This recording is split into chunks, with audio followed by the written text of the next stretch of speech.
fitting of New York City, right? If they decided that they're the self-proclaimed Big Apple on the East Coast, that would make us here in the Midwest the Stinky Onion, and we're very proud to be so.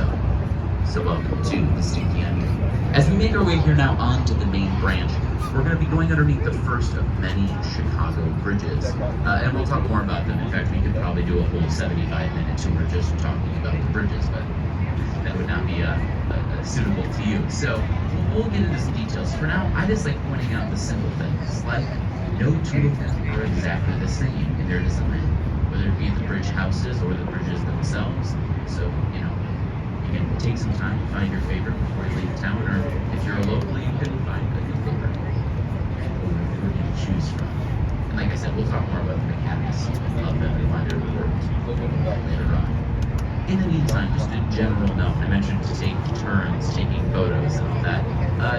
I recommend, I don't know much about photography, taking advantage of the fact that you got up this morning and got on the first boat ride of the day. Because right now that means the sun is to our east. So as we head west down the main branch, the sun will be beautifully ready to go under the bridge. Have on our way back. So we want to Me too. I'm ready. Photos. Is that relevant? We're all ready. I've already become very irrelevant when it comes to social media. So TikTok, whatever it is, Facebook, use social media wisdoms. Feel free to grab those photos or just for a memory. Or stay in the moment. We're going to start though as we come underneath Lakeshore Drive Bridge by going to this brand new skyline changer coming up here to our left. It's brand new, this undulating blue-green glass facade. And it's a unique kind of place in the construction process because it's not done. Eventually the Council of Tall Buildings and Urban Habitat, they'll come in and they'll essentially give an official ruling.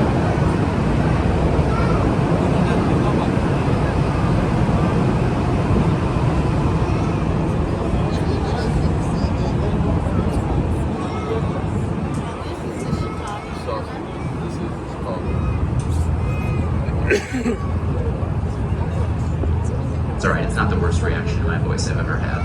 It's been many worse. This is the St. Regis, Chicago. It's formerly called Vista Tower. There was an ownership change. The hotel component changed a little bit here. But while it's not officially done, we don't have those official rulings that I mentioned. People have been living here since 2020, and the exterior is pretty much done, except for finishes. So I've been going ahead and just calling it our new third tallest building, designed by Chicago architect Jeannie Gang, G-A-N-G. She's a pretty big deal too, kind of equally as exciting as the new design here, noteworthy as a headline. She's breaking her own record as this will be the new tallest building in the world, designed by a female-owned architecture firm. She was already the youngest, one of the youngest ever MacArthur Genius Grant for architecture, so she's a big deal. I'm a pretty big fan, I think you should be too, but she needs a total of 0 of us. She just opened another office in Paris. She's fine. Just keep an eye out for likely bigger things to come. We'll talk more about it a little bit later on when we pass it again. We're passing everything today twice, so just know if we don't talk about something on the way down, it's probably because we'll get a better view on our way up again. In the meantime, we're actually going to stay with another one of her designs. Here to our left, there's a blue glass triangular building. Do you see that one? That's the Swiss Hotel from the 80s. We're going to go above it and beyond it to the white waves of Aqua Tower from 2009. Also a hotel and residence from Studio Gang. And each one of those white waves up there is a concrete balcony that is primarily designed to maximize views. Right, so if you moved in and you have a 2-foot balcony, that was good news. You, congratulations, have one of the best views in the entire building. A 13-foot balcony meant you got a little help getting a view similar to your neighbor, which I'm sure the developers appreciated. That's not all they do though. They reduce wind sway in the building. All tall buildings sway in the wind. If you've ever been in a building that's taller than 10 stories, you have swayed in the wind. The key was you didn't feel it, right? And so the irregular nature of the balconies confuses the wind. That's the technical term engineers use. So the building is more comfortable. Birds are less likely to fly into the glass. On a sunny summer's day like today, it's easier to keep cool, reducing solar gain in the structure, and it looks cool. which is what we're going to talk about for the rest of the tour. But that was just gravy in that case.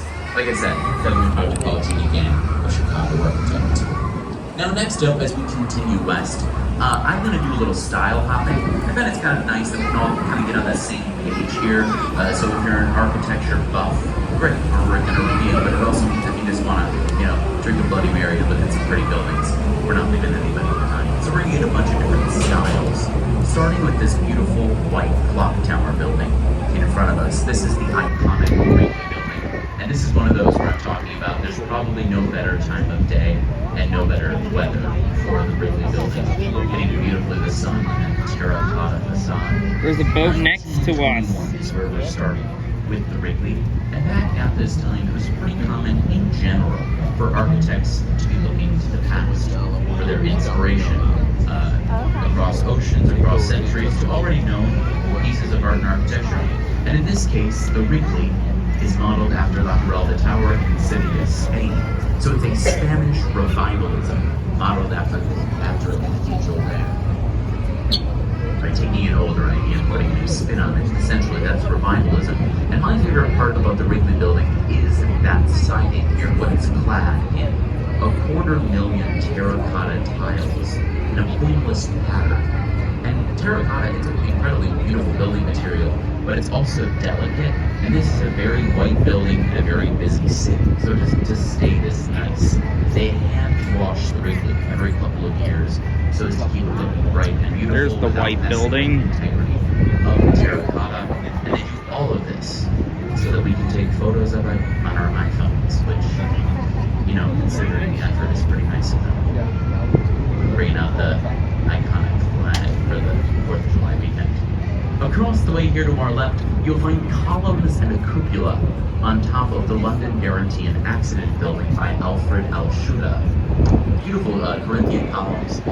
Here, this is a fine arts influence. It's called Beaux-Arts in French, or beautiful arts, an ancient Greek or Roman influence. We're going under another bridge. The United States at this time.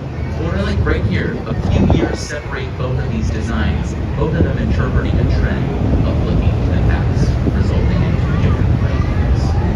Which brings us to more recent years, an idea called contextualist design. We have an example with Trump Tower from 2009 by Chicago architect Adrian Smith, the second tallest in the city, and an example of contextualism. It's a way that buildings talk to each other. And I can hear myself, believe it or not, when I say this, right? Buildings talk. There's a reason we do this, and here it's with the balconies as you go up. Each one of these setbacks is set in height of a surrounding building that came before it. Helps it fit in, giving it context, right? That's the takeaway of contextualism. The first was the height of the Wrigley. The second we can trace across the river on over to Mather Tower, this kind of terracotta rocket ship. To our left, the tallest setback, the height of the building just behind. Now coming in view. So we've talked about Spanish revivalism, fine arts, contextualism, and now mid-century modernism is the next one. And this is important style in Chicago because the guy who did this one, Ludwig Mies van der Rohe, is known as the father of modernism. So the best in the world, and this was his last work. There's really no better place to introduce him. Modernism is a glass and steel black box. That's it, we're done. Please don't overthink modernism. You know that phrase, less is more, that we all know? It came from an architect. That's how big of a deal this guy had on our culture. Seamless lines, powerful, austere, the beauty of simplicity. He said God is in the details. He was also a pretty well-known professor. A lot of famous students. One of them designing these Corncove Towers right next door. Marina City by Bertrand Goldberg. I feel pretty comfortable here in 2021, assuming that teacher and pupil, they had some disagreements on what they thought building should look like in the 60s. And, disagreeing with the best person in your field in the world, who was also your mentor, probably took some guts, I think. And Bertrand Goldberg, over the course of his career, explained why he wanted this curved concrete. He was inspired inspired by nature, never saw right angles there, so he wanted as few as possible in his architecture. Also designing a place where you could park your boat, under your car, under your condo, bowling alley, movie theater, fitness center, shops, restaurants, offices, grocery store, ice skating rink, all inside. A city within a city. We'll see more from him. Really quickly though, he was also influenced by a style of 55 West Wacker across the way. Shorter and often overlooked, but a really great example of brutalism. Brutalism comes from the French béton brut. It means raw concrete. I'm often reminded of that. I don't think that's why people remember brutalism. I think people remember brutalism because they all look brutal, which makes sense for the banks and insurance companies, law firms, and governments that found themselves in there. You just don't see a lot of it. They're kind of ironically hard to maintain, and a lot of people have their own so you just don't see a lot of it. Definitely glad that one. It's a really good example of brutalism. Forward and to the right, you'll find red brick and a clock tower at the Reed Murdoch from 1914. Really beautifully preserved, over 100 years.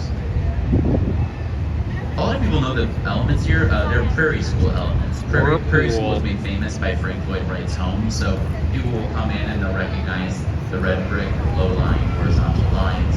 So I instead point out the building's asymmetry. There are 6 bays of windows on the right, only 5 on the left.